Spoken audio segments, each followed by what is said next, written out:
All right, let's move on.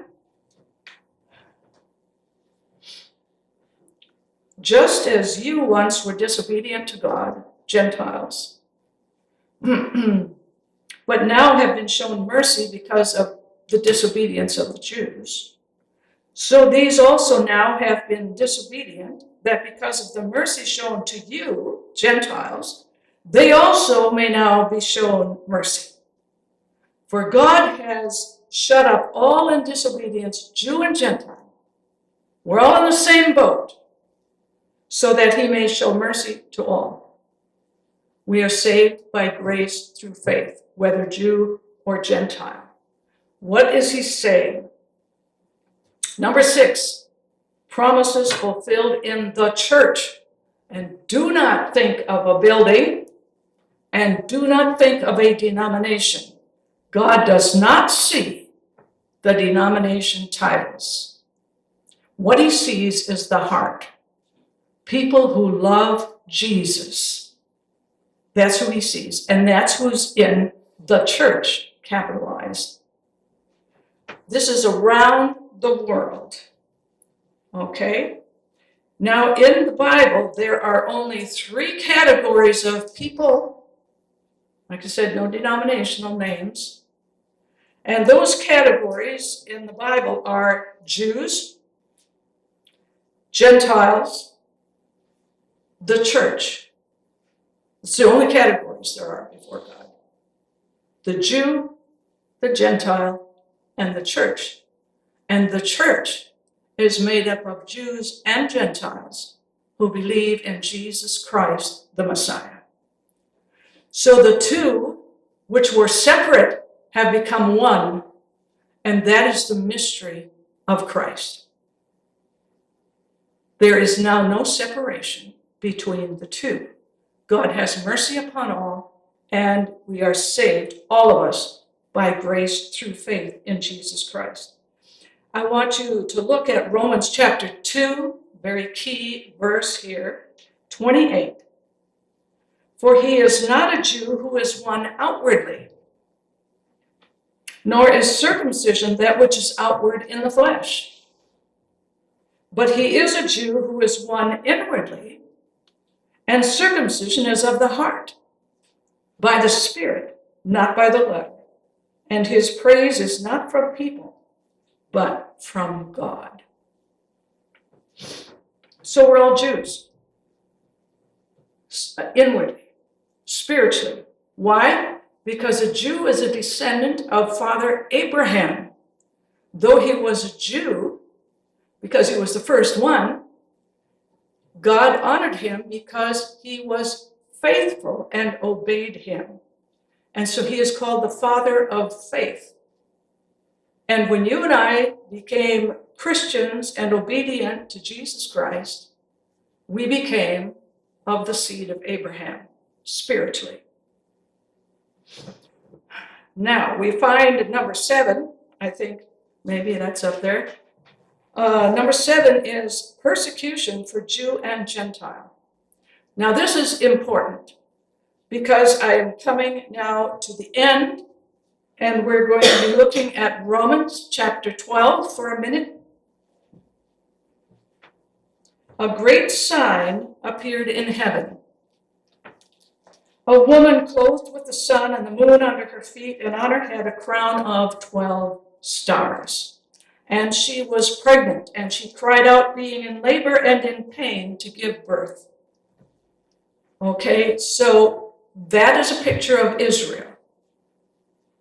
You can see that, and it's labeled that in many Bibles. The headline is "The Woman Israel." All right, and then you have the dragon, Satan, the red dragon. And the dragon stood before the woman, verse 4, who was about to give birth, so that when she gave birth, he might devour her child.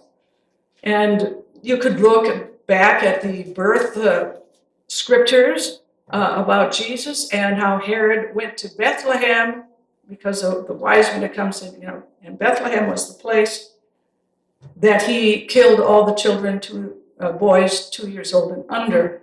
And this was part of Satan's desire to devour the child. The child is Jesus.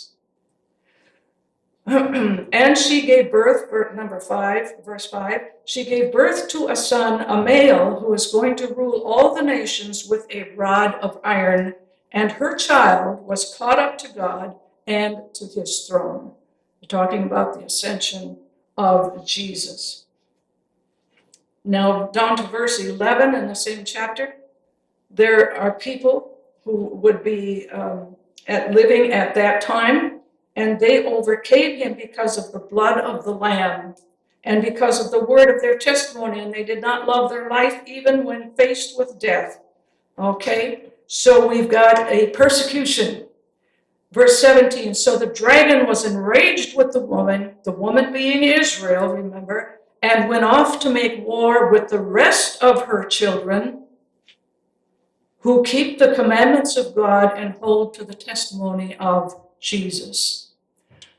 When you look at the persecution now and hatred for the Jews all over the world right now, in this country and in other countries, this is a spiritual warfare.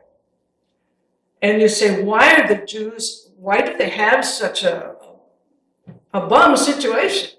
Why is this? It's a spiritual problem. And it's a spiritual conflict. So the dragon was enraged with the woman and is what? Making war against the rest of her children, which is our category. We who hold to the testimony of Jesus. Number 8, promise to Jew and Gentile fulfilled in Revelation. You've got the millennium, the new Jerusalem, new earth, new heavens. The curse is lifted. And I just want to ask you, and you know the answer, but when the holy city comes down from God out of heaven, what is its name? Is it the new Moscow, the new Washington, D.C., the new Beijing, the new Caracas? No, it's the new Jerusalem. And it comes down like a bride adorned for her husband. And then I want to conclude here. It had a great and high wall, this new city, the holy city of Jerusalem, coming down out of heaven, with 12 gates, and at the gates 12 angels, and the names were written on the gates, which are the names of who? The 12 tribes of Israel, where we kind of started this out today. And the wall of the city had 12 foundation stones, and on them were the 12 names of who? The 12 apostles of the Lamb. You have the Old Testament and the New Testament being represented in the city of the New Jerusalem. And what really is the foundation? I thought the foundation should be, the tribes of Israel. That's where it all started. But it's not. The foundations of the city are named after the apostles of the Lamb, Jesus Christ. Because Jesus is the foundation of everything. He is the foundation of our faith. And so I just want to mention in closing Zechariah 12:10. Make sure you note this scripture, it's key. Zechariah 12:10. And I will pour out on the house of David and on the inhabitants of Jerusalem the spirit of grace and of pleading, so that they will look at me, whom they pierced. And they will mourn for him like one mourning for an only son. And they will weep bitterly over him like the bitter weeping over a firstborn. God had the plan of salvation worked out from the foundation of the world. This was not an afterthought, saying, maybe I should become a man and go down.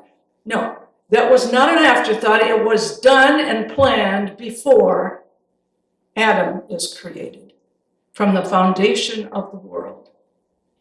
And the Lamb who was slain from the foundation of the world, meaning that it was decided and basically done before this whole thing got started.